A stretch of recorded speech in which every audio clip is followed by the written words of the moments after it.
We have some breaking developments on a major crime bust right here in Cleveland. A violent gang has been brought down after a massive operation by local, state, and federal law enforcement. Gabby Hart joins us from the neighborhood where it all started. Yeah, we're talking RICO, racketeering charges that involve murder, sexual assault, kidnapping, and drug distribution. Authorities say it originated and happened right here in Cleveland's Cedars Central neighborhood. They even say drugs were sold right here in this very vicinity, like an open-air market. They also told us that the alleged kingpin of this gang called himself the Godfather.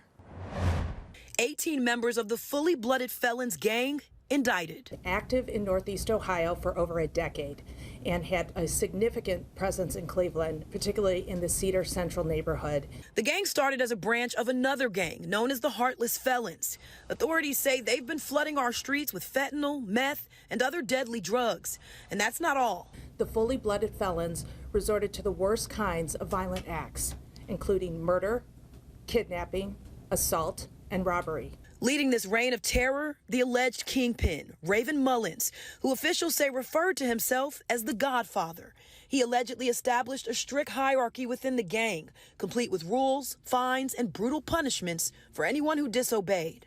FBF held meetings to discuss gang business and were required to abide by Amaretta, meaning a code of silence. The criminal enterprise even extended into the Ohio prison system, where they attempted to smuggle drug-soaked paper and other contraband, stash houses, torture, guns, and drugs. This organized crime ring has been operating right under our noses. It sounds like something straight out of a movie. They were modeling themselves and using the kind of terms, as you put it, that you would see in a movie or have seen in movies, and certainly that are associated with criminal syndicate and crime families historically. But just like in those movies, their empire has come crashing down.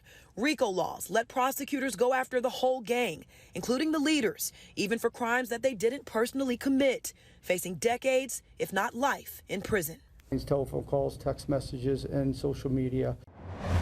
And again, this was a 2-year comprehensive investigation that included multiple agencies. We're talking state, federal, and local level. Authorities sending a clear message that they are watching and they are working to keep the streets of Northeast Ohio safe. In Cleveland, I'm Gabby Hart, 19 News.